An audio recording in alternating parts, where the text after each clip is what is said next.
शुरुआत इस वक्त की मध्य प्रदेश के शहडोल से आ रही अफसोसनाक खबर से, जहां कान धंस जाने से 5 मजदूरों की मौत हो गई है। 6 अफराद शदीद तौर पर जख्मी बताए गए हैं। 10 मजदूरों के कान में फंसे होने का अंदेशा है। पुलिस मौके पर मौजूद है। राहत और बचाव का काम जंगी पैमाने पर जारी है।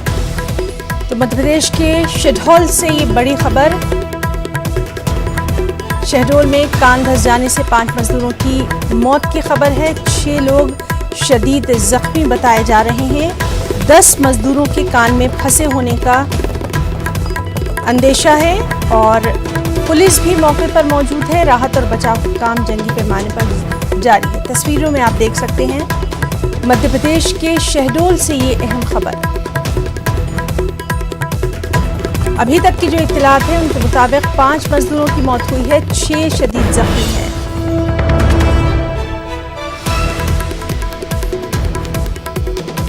थाना ब्योहारी का ये वाकया बताया गया है। मध्य प्रदेश के शहडोल से है ये खबर, जहां कान धंस जाने से 5 मजदूरों की मौके पर मौत हुई, 6 शदीद जख्मी हैं। 10 मजदूरों के कान में फंसे होने का अंदेशा जाहिर किया गया है।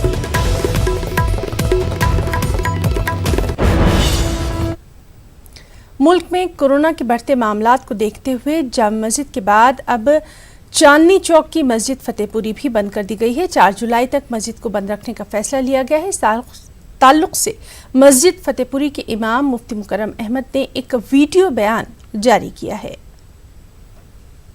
दुनिया में 4थे नंबर पर आ चुका है।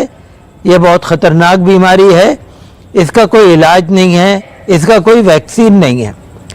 लिहाजा तमाम बातों पर गौर करते हुए हमने और दिल्ली के बहुत सारे इमामों ने आपस में मशवरा किया और यही फैसला किया कि अभी मस्जिदों को पूरी तरह से न खोला जाए और लॉकडाउन 1 में जैसे इबादतें मस्जिदों में हो रही थी वैसे ही इबादतें की जाएं। ऑल इंडिया अइम्मा मसाजिद मुशावरत कौंसिल, अंजुमन अइम्मा मसाजिद अहले सुन्नत, ऑल इंडिया इमाम काउंसिल और कई तंजीमों से हमारी बात हुई। हम लोगों ने यह फैसला किया है कि शाही मस्जिद फतेहपुरी को 4 जुलाई तक के लिए इज्तिमाई नमाज के लिए बंद किया जा रहा है। मुल्क में तेजी से कोरोना के मरीजों की तादाद में इजाफा हो रहा है। ये तादाद अब 3 लाख से तजावुज कर गई है। मुल्क में कोरोना मामलों की मजबूरी तादाद 3,08,993 हो गई है, जबकि अब तक 8,884 अफराद कोरोना से अपनी जान गंवा चुके हैं। कोरोना से मौत के मामले में हिंदुस्तान एशिया का नंबर 1 मुल्क बन चुका है। ईरान दूसरे नंबर पर और तुर्की तीसरे नंबर पर है।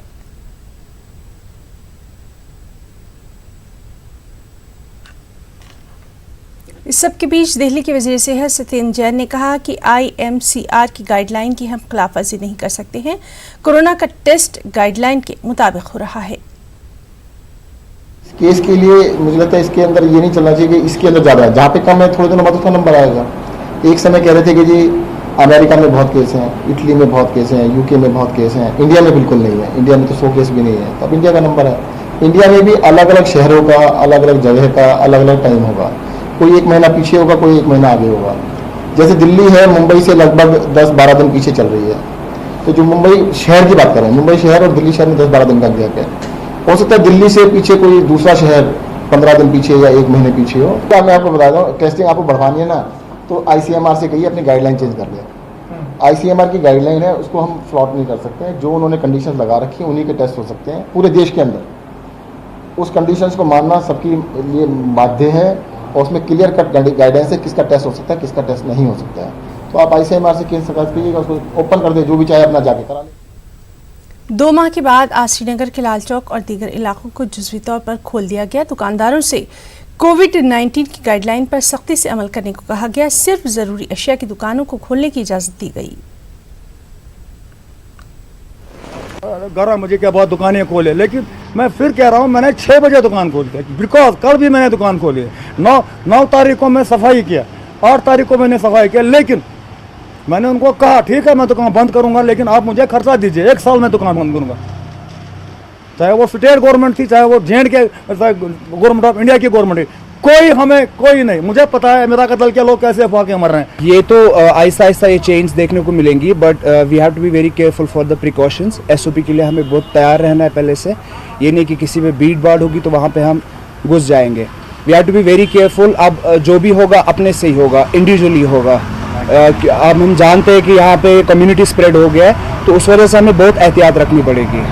तकरीबन 2.5 महीने के बाद लाल चौक शहर में एक बार फिर से रौनकें देखने को मिल रही है। यहाँ पे लाल चौक में आज से जो है दुकानें खोल दी गई हैं। आप यहाँ पे देख सकते हैं कि जो ये मायसूमा का इलाका है, यहाँ पे सुबह से ही दुकानदारों ने अपनी दुकानें खोल दी थी और लोग भी घरों से बाहर आके खरीदो फरोख्त कर रहे हैं। यहाँ पे ये बता दें कि जो ज़िला इंतज़ामिया है उनके साथ मीटिंग्स के बाद ये फैसला लिया गया था कि आज से जो दुकानें हैं श्रीनगर शहर में खोल दी जाएंगी और उसी के चलते SOPs को फॉलो करते हुए और गाइडलाइंस को फॉलो करते हुए ये दुकानें खोल दी गई है। हालांकि दुकानें अभी पूरी तरह से लाल चौक में नहीं खुली हैं, क्योंकि ज़्यादातर दुकानें लाल चौक में रेडीमेड गारमेंट्स की है, तो अभी वो बंद ही हैं और वो उनको मंडे, वेंसडे और फ्राइडे को कहा गया है कि वो अपनी दुकानें खोल सकती हैं। तो इतना ज़रूर कहा जा सकता है कि तकरीबन 2.5 महीने के बाद लाल चौक में एक बार फिर से रौनकें नज़र आ रही हैं। फिरोज़ वानी के साथ परवेज़ भट्ट, न्यूज़ 18 और दूसरे नगर।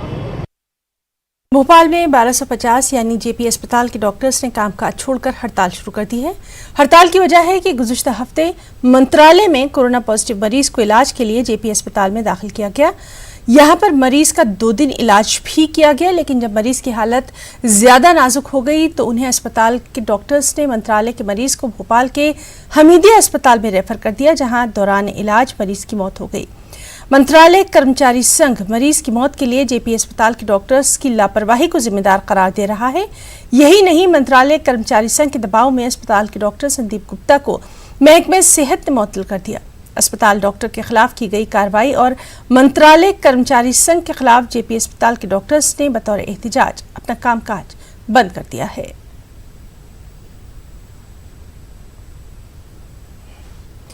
मुल्क में मजदूरों की फलाह बहबूदी के लिए कई कवानीन मौजूद हैं, लेकिन उन पर अमल दरामद नहीं किया जाता। बेंगलुरु में TUCC के इजलास में इन ख्यालात का इजहार किया गया। मजदूरों के हकूक़ के लिए आवाज़ उठाने वाली तंजीम TUCC ने लॉकडाउन के दौरान मजदूरों की मदद करने वाले समाजी कारकुनों को कोरोना वॉरियर्स अवार्ड से नवाजा। इन समाजी कारकुनों ने 50 दिनों तक लेबर डिपार्टमेंट के राहत कामों में रज़ाकाना तौर पर हिस्सा लिया और मजदूरों की खूब मदद की। When there is no data, whom they are helping? So we are demanding the government of India, let us have a statistic and help the people, because it is one of the human issues.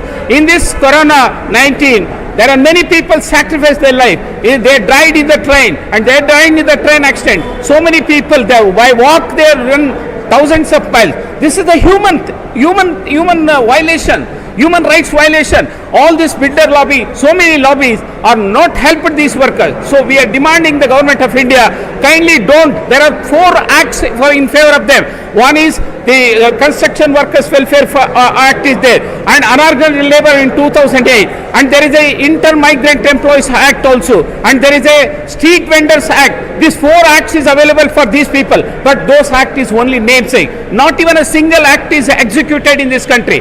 This clearly shows the bureaucracy is a totally failed in our country. ये जो खाने के packet जो distribute कर रहे थे, ये labour department और कंस्ट्रक्शन बोर्ड के वजह से आ रहे थे, या और ये हमारे जो लोग हैं वॉलंटियर्स पूरे जगह जो वर्कर्स किधर भी हैं, कंस्ट्रक्शन वर्कर्स है और माइग्रेटेड वर्कर्स हो, उनके हाथ में और उनके जगह से पहुंचाने के लिए इंतज़ाम करके हैं। पूरे 50 दिन तक हम डिस्ट्रीब्यूट करके हैं, उनके स्पॉट्स में करके हैं, बिल्डिंग कंस्ट्रक्शन के एरिया में करके हैं, और जो झोपड़ी गुच्छे में रहते हैं उधर भी करके हैं। इंशाल्लाह इसके लिए ये वर्कर्स के लिए बहुत थैंक्स भी बोल रहा हूँ। सेलेक्ट करके 150 वार्ड को मुझे इंचार्ज बनाया। ये लोग सबसे पहले खाना देने का बंदोबस्त किया माइग्रेंट लेबर्स को। इन्होंने बहुत अच्छा काम किया, इनका शुक्रिया अदा करता हूँ मैं। आज इस देश में लोग भूख से मर रहे हैं, रहने के लिए छत नहीं, खाने के लिए खाना नहीं। इन्होंने लेबर डिपार्टमेंट वालों ने बहुत अच्छा काम किया, इनका शुक्रिया अदा करता हूँ मैं। I am very thankful to Shiv Shankar sir and Ali sir and whole my friends and the team. My service was a distribution of the food for the poor people as the labor people and all who is a very needy of the food. And we distributed the ration kit also from the labor department for the needy people. दूसरे जो भी labour के associations हैं तो उनके ज़रिए खाना पहुंचाने की जो जिम्मेदारी थी तो वो तकलीफ़ के वक्त में जाकर सुबह को दूध देना हो या दोपहर को या रात को जो लेबरर्स को खाना पहुंचाने का काम हर वार्ड में एक एक आदमी को जिम्मेदारी दी थी। तो मुझे बिलेखली के वार्ड नंबर 188 में जिम्मेदारी दी थी। तो उस जिम्मेदारी को जो हम लोग निभाए तो उसके लिए वक्त एक ब्रेक। औरंगाबाद का दौलताबाद तालुका अंजीर और अमरूद की पैदावार के लिए बेहद मशहूर है। मुल्क और बैरून मुल्क में इन फलों की खूब मांग भी है, लेकिन लॉकडाउन का असर इन पर साफ नजर आ रहा है। किसानों की सैकड़ों एकड़ खेती पर अंजीर और अमरूद की फसल तैयार होने के बावजूद बाजार तक नहीं पहुंच पाई। आज अंजीर की बागबानी करने वाले किसान दाने दाने को मोहताज हो गए हैं। मजबूर किसान कम दाम में ही अंजीर फरोख्त कर रहे हैं। हमारे न्यूज़ 18 नुमाइंदे ने इन किसानों से इनकी हालत जार कुछ यूं जानी।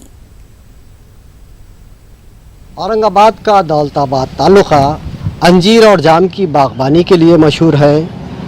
दौलताबाद के अंजीर और जाम पूरे मुल्क में जाते हैं, लेकिन लॉकडाउन के चलते ये दोनों फल दौलताबाद तक ही सिमट कर रह गए। हालांकि इसकी खेती सैकड़ों एकड़ पर होती है। उमूमन यहाँ पे अंजीर की फसल कैसी होती थी और इस मरतबा क्या हाल था? फसल अच्छी हुई, पर इस बार क्या हुआ, लॉकडाउन की वजह से जो है ना, तो फसल हमारे जो मार्केट से जो बाहर जाता था, जैसा नासिक हुआ, मालेगांव हुआ, येवला हुआ, वैजापुर हुआ, सिल्लोड़ हुआ, जालना हुआ, पर ये बार क्या लॉकडाउन की वजह से माल हमारा बाहर जा नहीं पाया। और जो माल लोकल में बेचा, लोकल में बेचने की वजह से क्या हुआ, उसका रेट नहीं मिला। जो माल 60-70 रुपये किलो बिकता था वो 20 रुपये 25 रुपये किलो बिका। तो ऐसे कितने किसान इससे मुतासिर हुए होंगे जो अंजीर की खेती करते हैं? अरे करीब कम से कम 500 लोग होंगे, जो कि हमें 500 से ज़्यादा लोग होंगे जो किसान जो अंजीर की खेती करते हैं सबसे ज़्यादा। यहाँ पे अपने यहाँ औरंगाबाद से जो सबसे ज़्यादा अंजीर की खेती होती है दौलताबाद शहर में। अच्छा, इसके लिए कितना खर्च आता होगा साल भर में? साल भर में अगर मान लो कि 200 झाड़ का बगीचा है तो उसको 60-70-80 हज़ार रुपये खर्चा आ जाता, क्योंकि उसको खिंचाई, खाद, पानी, उसको फवारनी रहती, 7-8 फवारनी मारना पड़ती, हर फवारनी का ज़्यादा खर्चा आता उसको। तो क्या इस मरतबा उनका कैपिटल अमाउंट निकला जितना उन्होंने खर्च किया? नहीं, इस बार तो कुछ नहीं। जो क्योंकि लॉकडाउन लगा उस टाइम में फसल चालू हुई और लॉकडाउन लग गया तो वो मिनिमम तो कुछ भी नहीं है, खर्चा भी नहीं निकला है बारी को। तो हमारे यहाँ पे देखो दौलताबाद मिला के आजू बाजू के 6-7 खेड़े हैं, सभी मिला के 400-450 एकड़ में जो तो अंजीर की खेती है।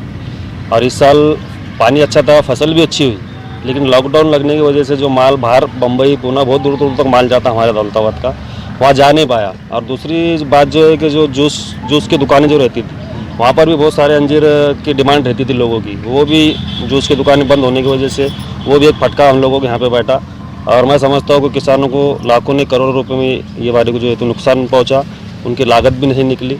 और सरकार से मैं ये डिमांड करूँगा कि सरकार इन सब लोगों की मदद करे। किसान इस मरतबा काफ़ी खसारे में है और उन्होंने जो कुछ लगाया था वो लागत भी नहीं निकल पाई, इसलिए हुकूमत को चाहिए कि इन परेशान हाल किसानों की मदद करें। कैमरा पर्सन तौफीक पटेल के साथ अजहरुद्दीन, न्यूज़ 18 उर्दू, औरंगाबाद। मध्य प्रदेश में कोरोना और ज्योतिरादित्य सिंधिया पर सियासत तेज हो गई है। इन्होंने शिवराज हुकूमत पर निशाना साधते हुए कहा कि यहाँ पर सौदे की सरकार बनी है। इन तमाम मामले पर हमारे नुमाइंदे ने मध्य प्रदेश के साबिक वज़ीर आला कमलनाथ से बातचीत की। पूर्व मुख्यमंत्री कमलनाथ मेरे साथ हैं। सर, उपचुनाव होने वाले हैं, भाजपा की कल मीटिंग हुई है, उसमें कह रहे हैं कि हम ज्योतिरादित्य सिंधिया का कांग्रेस से भाजपा में जाने का जो मामला है उसे चुनावी मुद्दा बनाएंगे और 100% 24 सीटें जीत रहे हैं।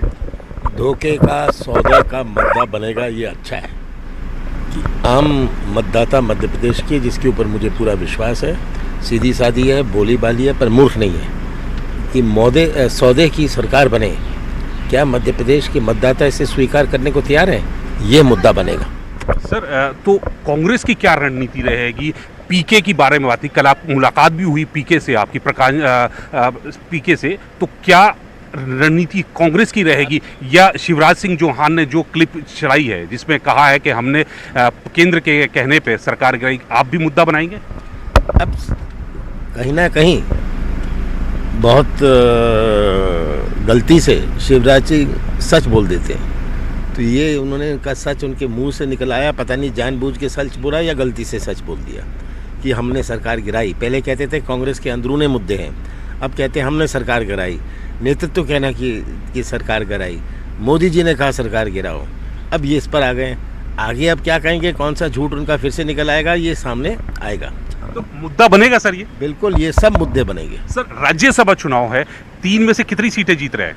अभी हम इसका मूल्यांकन कर रहे हैं, हमें जीतनी तो 2 चाहिए, पर एक तो पक्की है। सर एक अंतिम सवाल, कोरोना बाहर जा रहा है, कंट्रोल नहीं हो पा रहा है, अब भोपाल में 2 दिन लॉकडाउन की कहा गया, सैटरडे और संडे लॉकडाउन रहेगा, सरकार फेल कोरोना में? क्या प्रदेश किसी चीज़ पर कंट्रोल ला रही है? केवल शराब की कंट्रोल ला रही है। आज शराब की दुकानों को चलाने में लगी है। आज क्या किसानों की पीड़ा उनके कंट्रोल में है? क्या नौजवानों, क्या बेरोजगार उनके कंट्रोल में है? क्या छोटे व्यापारियों की समस्या उनके कंट्रोल में है? क्या मजदूरों की समस्या उनके कंट्रोल में?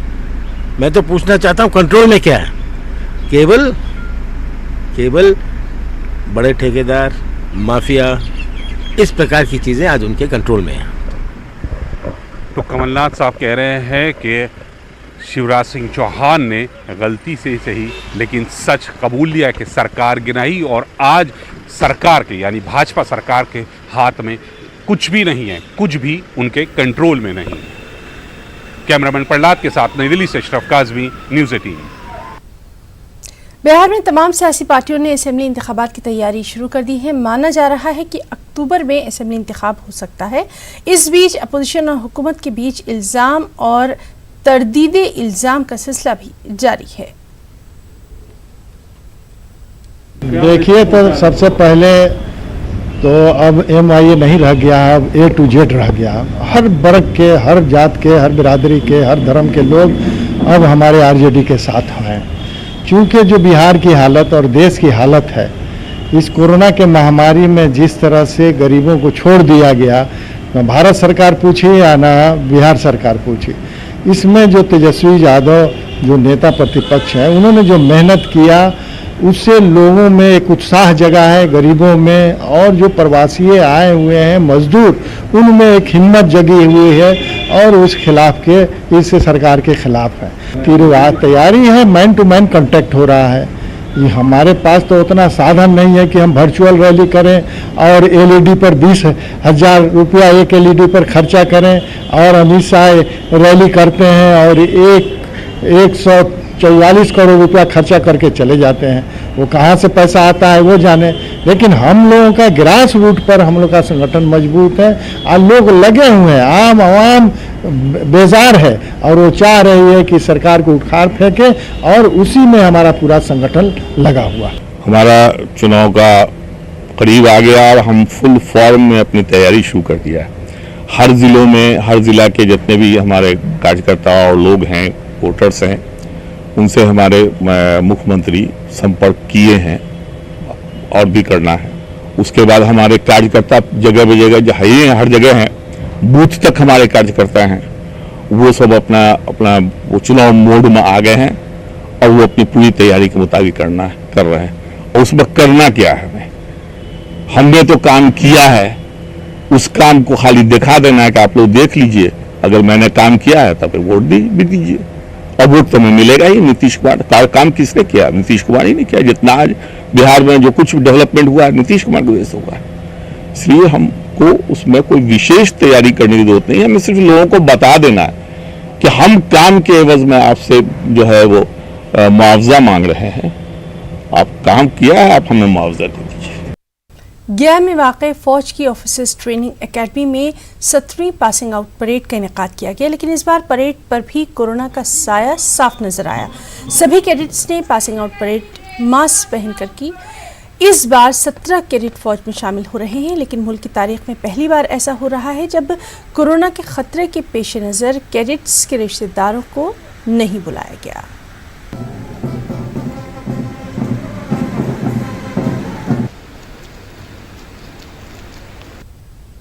के OTA में पासिंग आउट पैरेड शुरू हो गई है। आप देख सकते हैं कि यहाँ के ग्राउंड में ये पासिंग आउट पैरेड चल रही है, जिसमें इस साल कुल 17 कैडेट्स भारतीय सेना में शामिल हो रहे हैं और इस बार के पासिंग आउट परेड में जो है कोरोना का असर दिख रहा है और यही वजह है कि यहाँ के जो 81 अन्य टेक्निकल कैडेट्स थे जिन्हें यहाँ से पासिंग आउट होना था वो इस बार शामिल नहीं हो पा रहे हैं और जो इस बार पासिंग आउट हो रही है उसमें सोशल डिस्टेंसिंग का भी खास पालन किया जा रहा है ताकि जो कोरोना का संक्रमण है वो इस यहाँ असर नहीं दिखा सके।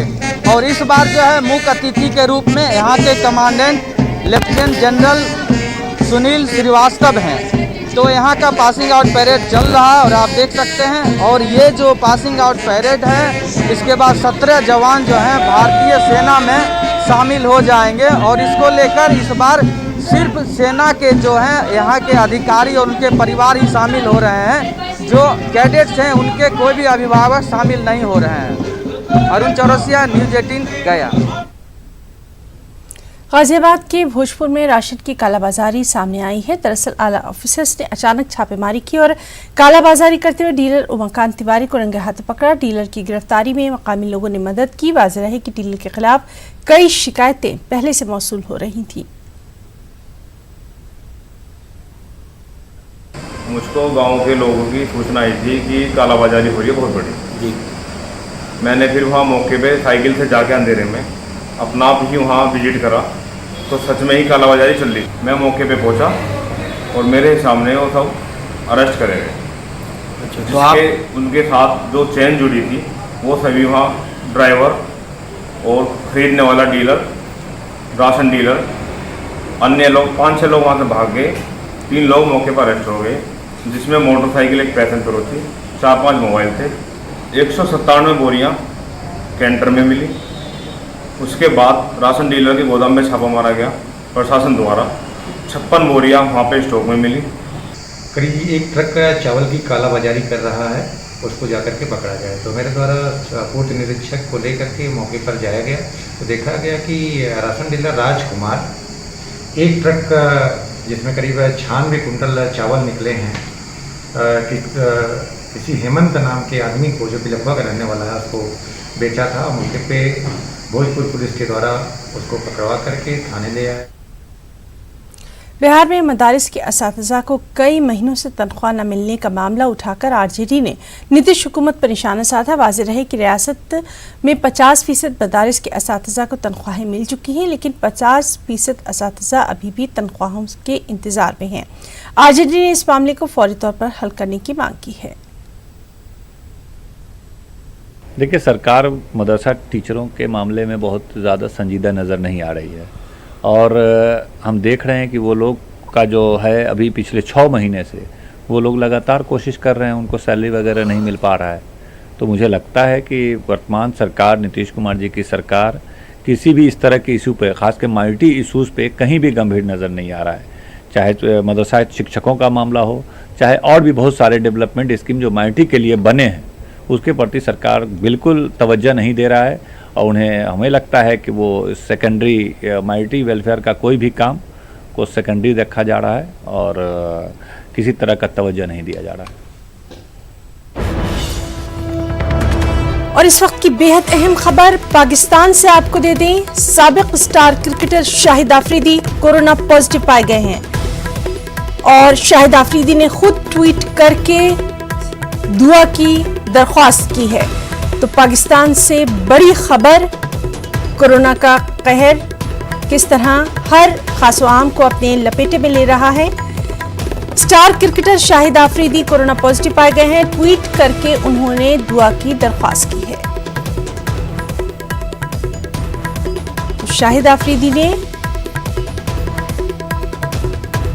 अपने कोरोना पॉजिटिव होने की ट्वीट करके जानकारी दी है। साथ ही साथ साबिक क्रिकेटर ने सभी लोगों से अपने लिए दुआ की भी दरख्वास्त की है।